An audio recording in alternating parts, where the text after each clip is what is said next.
Pernahkah kalian mendengar tentang bangsa Cimmeria, penghuni wilayah berkabut di dalam mitologi Yunani? Bangsa Cimmeria adalah bangsa yang aktif di Anatolia pada era Archaik. Apakah bangsa ini benar adanya? Yuk kita bahas. Selamat datang kembali di channel kami, Penulis Sejarah, channel yang membahas tentang sejarah dan misteri dunia.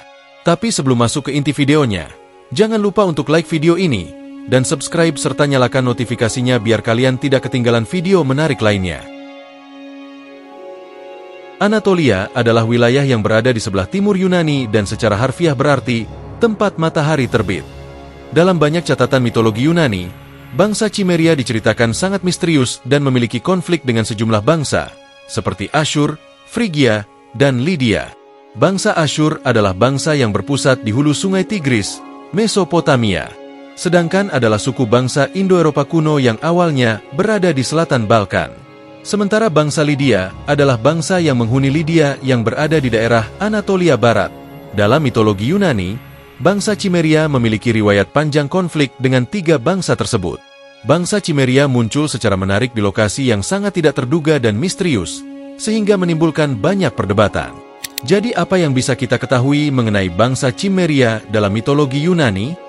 Cimmerian termasuk ras tertua, keturunan Atlantis, yang datang dari negeri yang telah lama tenggelam di bawah ombak dan hilang dalam sejarah. Sebagai sebuah ras, penampilan, sikap, atau temperamen mereka hampir tidak berubah.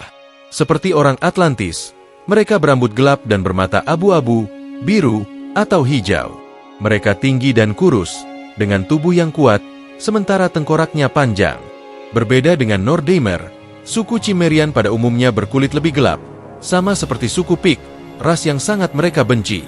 Selain itu, seperti suku Pik, suku Cimmerian adalah pemanjat yang mahir, mampu mencari perlindungan di permukaan batu atau pohon apapun dan memanjatnya dengan cepat tanpa rasa takut. Secara temperamen, orang Cimmerian adalah orang yang masam dan pemurung, praktis, namun sombong, cenderung merenung dan sombong, seringkali tergila-gila pada kesia-siaan hidup. Warga Cimmerian hanya bersukaria saat panasnya pertempuran, karena di waktu lain suasana hati mereka suram dan kadang murung. Bagi suku Cimmerian, keluarga dan kawan-kawan adalah ikatan terkuat, karena klan mereka tersebar di pemukiman dan di seluruh negeri, sehingga mereka mungkin menemukan sanak saudara dimanapun. Jarang sekali orang Cimmerian merasa ingin tahu tentang dunia di luar desanya, apalagi tertarik pada apapun di luar negaranya yang suram dan suram. Bahasa mereka, yang disebut Cimmerian oleh orang lain dan Gailge oleh orang Cimmerian sendiri, adalah bahasa mereka sendiri dan tidak digunakan di luar negeri mereka. Bahasa ini memiliki sedikit kesamaan dengan bahasa orang lain, dan lebih berkaitan dengan bahasa Atlantis dibandingkan dengan bahasa Hyborian yang digunakan oleh tetangga mereka di selatan, atau bahasa Northeimer. Bangsa Cimmerian, sebagai suatu bangsa, bersifat mandiri dan bersifat klan.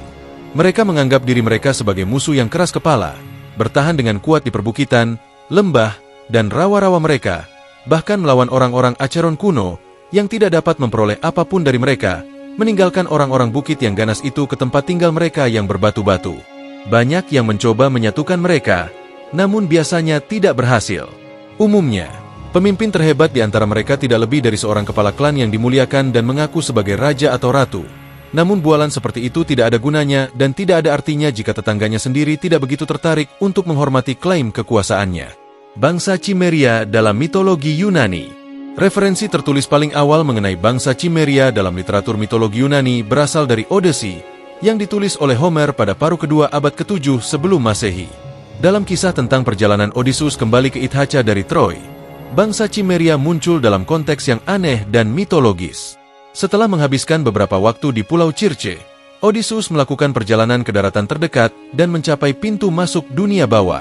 Lokasi ini tepat di sebelah sungai Acheron dan sungai Ratapan. Di bagian kisah Odyssey ini, Homer mendeskripsikan fakta bahwa ada sebuah kerajaan dan kota Cimmeria berada di daerah ini. Homer mendeskripsikan bagaimana mereka dikelilingi oleh kabut dan awan. Wilayah tersebut tidak memiliki sinar matahari secara permanen. Bangsa Cimmeria adalah bangsa yang aktif di Anatolia pada era Archaik. Di manakah bangsa Cimmeria dalam mitologi Yunani berada? Kemunculan bangsa Cimmeria dalam Homer's Odyssey telah menimbulkan banyak perdebatan. Alasannya adalah sebagian besar penafsiran mengenai rute yang diambil Odysseus untuk pulang. Odysseus dalam mitologi Yunani adalah Raja Ithaka dan salah satu pahlawan Yunani. Odysseus muncul dalam kisah Odyssey karya Homer.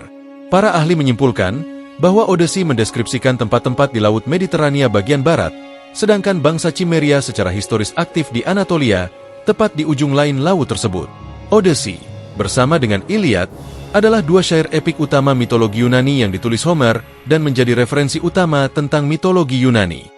Dalam salah satu tafsir menempatkan latar kisah tentang bangsa Cimmeria ini di Italia Selatan. Tempat lain menempatkannya di barat hingga Spanyol. Namun, intinya semua perkiraan normal untuk latar cerita ini terletak jauh di sebelah barat Anatolia. Oleh karena itu, sepertinya kemunculan orang Cimmeria di sini pastilah sebuah kesalahan. Teori yang berbeda adalah bahwa Homer hanya menggunakan nama tersebut dalam konteks mitologi Yunani tanpa memperhatikan sejarah atau geografi yang akurat. Bangsa Cimmeria menemukan rute Odyssey yang sebenarnya. Sejauh ini, penjelasan yang paling mungkin mengenai kemunculan bangsa Cimmeria dalam Odyssey karya Homer terungkap melalui identifikasi latar cerita yang benar. Seperti yang muncul dalam catatan Homer, ia menempatkannya di sekitar Sungai Acheron dan Sungai Ratapan. Kata yang diterjemahkan Ratapan adalah Chotus. Kebetulan, ada Sungai Acheron dan Sungai Chochus di Epirus, Yunani bagian barat. Faktanya, lokasi itu adalah yang pertama masih memiliki nama itu sampai sekarang. Di lokasi tersebut juga terdapat peramal kematian, seperti yang dijelaskan Homer dalam Odyssey. Gagasan bahwa Odyssey terjadi begitu dekat dengan Yunani bukanlah interpretasi yang umum. Meskipun demikian, penelitian modern sangat mendukungnya.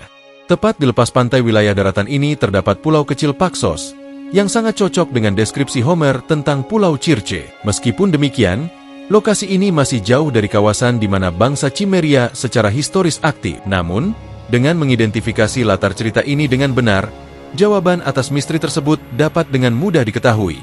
Di daerah ini, tepat di sebelah ramalan kuno orang mati di dekat Sungai Acheron di Epirus, terdapat pemukiman kuno yang disebut Ceimerion. Nama itu juga digunakan pada daerah sekitar dan masyarakatnya. Hampir dapat dipastikan bahwa referensi Homer terhadap kerajaan dan kota Cimmeria di bagian Odyssey ini sebenarnya mengacu pada pemukiman di Yunani itu sendiri. Bagaimana dengan fakta bahwa ia dikatakan dikelilingi oleh kabut dan awan serta tidak memiliki sinar matahari? Ini tidak lebih dari fakta yang dilebih-lebihkan. Hal itu mungkin karena daerah ini terkenal sering dilanda badai. Faktanya, para ahli percaya bahwa nama Ceimerion berasal dari gagasan tentang cuaca dingin atau badai. Kata Yunani untuk musim dingin, misalnya, adalah Ceimerinos.